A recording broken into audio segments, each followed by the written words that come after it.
கர்த்தருக்கு பிரியமானவர்களே, கர்த்தர் இன்றைக்கு உங்களோட பேசவிருக்கும் வார்த்தை என்ன தெரியுமா?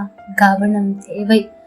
எனக்கு பிரியமான தெய்வ பிள்ளைகளே, இன்றைக்கு இந்த உலகத்தில் வாழ்கிற நம்மில் அநேகர் சமாதானத்தை இழந்து, சந்தோஷத்தை இழந்து தவித்து கொண்டிருக்கிறோம். இன்றைக்கு சமாதானம் மிக மிக அவசியம். சமாதானம் இன்மையினால் தான் அநேகர் பலவிதமான வியாதிகளை சந்திக்கிறார்கள். தூக்கமின்மை, இன்னும் மன உளைச்சல் என்ற அநேக காரியங்கள் வருவதற்கும் காரியம் இருக்குமானால் அது சமாதானமின்மை தான். ஆகவேதான் ஆண்டவர் சொல்லுகிறார், கவனம் தேவை என்று. எதற்கு கவனம் தேவை? அப்படித்தான் நமக்கு என்ன நடக்கும் என்பதை தான் இன்றைக்கு நாம் தியானிக்க போகிறோம். ஏசாயா 48 அதிகாரம் 18 சொல்லுகிறது, என் கற்பனைகளை கவனித்தாயானால் நலமாயிருக்கும். அப்பொழுது உன் சமாதானம் நதியைப் போலவும் உன் நீதி சமுத்திரத்தின் அலைகளைப் போலவும் இருக்கும். எனக்கு பிரியமான தெய்வ பிள்ளைகளே, இங்கே ஒரு கவனத்தை குறித்து வேதம் சொல்லுகிறது. சமாதானம், சந்தோஷம், உன்னுடைய நீதி வெளிப்பட வேண்டும் என்றால் கவனம் தேவை.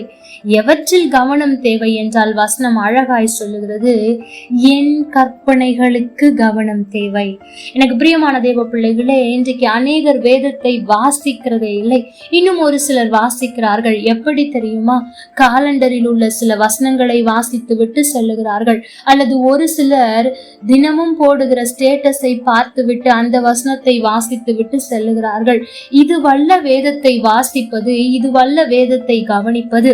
வாசிப்பதற்கும் கவனிப்பதற்கும் மிகவும் வித்தியாசம் இருக்கிறது. அதாவது நீங்கள் புரிந்து கொள்ளும் வகையில் சொல்ல வேண்டும் என்றால், நாம் ஒவ்வொரு நாளும் நம் கடந்து போகிறோம், கடந்து வருகிறோம், எத்தனையோ பேரை பார்க்கிறோம். அதுவல்ல கவனம். ஒருவேளை ஒருவரை பார்க்கும் போது அவர்கள் உடுத்தி இருக்கிற உடையோ அல்லது ஏதோ ஒண்ணு நம்மை கவனிக்க செய்யும். பாருங்கள், இவ்வளவு அழகாய் உடுத்தி இருக்கிறார்களே என்று கவனிக்கும் போது அவர்கள் என்ன உடை உடுத்தி இருக்கிறார்கள், எப்படியாய் உடுத்திருக்கிறார்கள், என்ன கலர் உடுத்தி இருக்கிறார்கள் முதற்கொண்டு நாம் சொல்லுவோம். நாம் ஒரு நாளில் ஆயிரக்கணக்கானவர்களை சந்திக்கிறோம். ஆனால் ஒரு சிலரை நினைவில் வைத்துக் கொள்வதற்கு காரணம் என்னவென்றால் கவனம்தான். எனக்கு பிரியமான தெய்வ பிள்ளைகளே, ஒரு சாதாரண காரியத்தில் நாம் கவனம் செலுத்துகிறோம் என்றால் நம்முடைய வாழ்க்கையை நடத்துவதற்கு வேதம் மிக மிக முக்கியமான ஒன்று. நாம் சரியாய் நடப்பதற்கு வேதம் மிக மிக முக்கியமான ஒன்று. அப்படி என்றால் நாம் அதற்கு எவ்வளவு கவனத்தை கொடுக்க வேண்டும். ஒரு நாளில் நான் 10 அதிகாரம் படித்து விட்டேன் என்பது அல்ல காரியம். அவற்றில் ஒன்றையாவது நீ மனப்பாடம் செய்திருக்கிறாயா? அதில் ஒரு வார்த்தையாவது அன்றைக்கு நீ உன்னுடைய வாழ்க்கையில் அபியாசப்படுத்தி இருக்கிறாயா என்பதுதான் காரியம். அப்படி வேதத்தை மாத்திரம் வாசித்து விட்டு அதற்கு கீழ்ப்படியாமல் அல்லது ஒரு வார்த்தையை கூட உன் இருதயத்திற்குள் எடுத்து செல்லாமல் நீ 10 முறை அல்ல 100 முறை வேதத்தை படித்து முடித்தாலும் உனக்கு சமாதானம் இல்லாமல் இருப்பதற்கு அநேக வாய்ப்புகள் உண்டு. ஆனால் நீ ஒரே ஒரு வசனத்தை படித்தாலும் அதில் இருக்கிற ஒவ்வொரு வார்த்தைகளுக்கும் கீழ்ப்படிய உன்னை அர்ப்பணிக்கும் போது, கீழ்ப்படுகிறாய் என்பது இரண்டாவது தான். கீழ்ப்படிய அன்பு செய்யும் ஆண்டவரே, நான் என்னை அர்ப்பணிக்கிறேன் என்று சொல்லும் போதே உன்னுடைய சமாதானம் உனக்குள் ஆரம்பித்து விட்டது என்பதுதான் உண்மை. எனக்கு பிரியமான தெய்வ பிள்ளைகளே, இன்றைக்கு அநேகர் சமாதானம் இல்லாமல் இருப்பதற்கு காரணம் வேத வசனம் இல்லாததுதான். ஆகவேதான் தாவீது சொல்லுகிறார், உம்முடைய வேத வசனம் மாத்திரம் என்னுடைய மன மகிழ்ச்சியாய் இல்லாதிருந்தால் நான் துக்கத்தில் மடிந்து போயிருப்பேன் என்று சொல்லுகிறார். இன்னொரு இடத்தில் சொல்லுகிறார், உம்முடைய வேதத்தை யார் யாரெல்லாம் நேசிக்கிறார்களோ, யார் யாரெல்லாம் அதை தியானிக்கிறார்களோ அவர்களுக்கு மிகுந்த சமாதானம் உண்டு.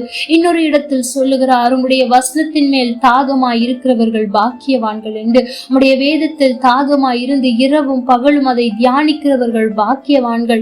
அவர்கள் ஆசீர்வதிக்கப்பட்டிருப்பார்கள். அவர்கள் செய்வது எல்லாம் வாய்க்கும் என்று சொல்லுகிறார். எனக்கு பிரியமான தெய்வ பிள்ளைகளே, எந்த ஒரு பிள்ளை ஆண்டவருடைய வசனத்திற்கு கவனம் செலுத்துகிறதோ அந்த பிள்ளையின் மேல் ஆண்டவர் கவனம் செலுத்துவார். எந்த ஒரு பிள்ளை ஆண்டவருடைய வசனத்திற்கு தன்னுடைய இருதயத்தை சாய்த்து கவனம் செலுத்துகிறதோ அந்த பிள்ளையை உயர்த்துவதற்கு ஆண்டவர் கவனம் செலுத்துவார். அது மாத்திரம் அல்ல, அவர்களுக்கு சமாதானம் உண்டாயிருக்க ஆண்டவர் கவனம் செலுத்துவார். எனக்கு பிரியமான தேவ பிள்ளைகளே, நீங்கள் ஆண்டவருடைய வேதத்திற்கும் அவருடைய வசனத்திற்கும் அதிகமாய் கவனம் செலுத்தும் போது உங்கள் மேல் அதிக கவனத்தை செலுத்துவது அதிக நிச்சயம். கர்த்தர் தாமே உங்களோடு கூட இருந்து உங்களை ஆசீர்வதிப்பாராக. ஆமென். லைக் பண்ணுங்க, ஷேர் பண்ணுங்க, கமெண்ட் பண்ணுங்க.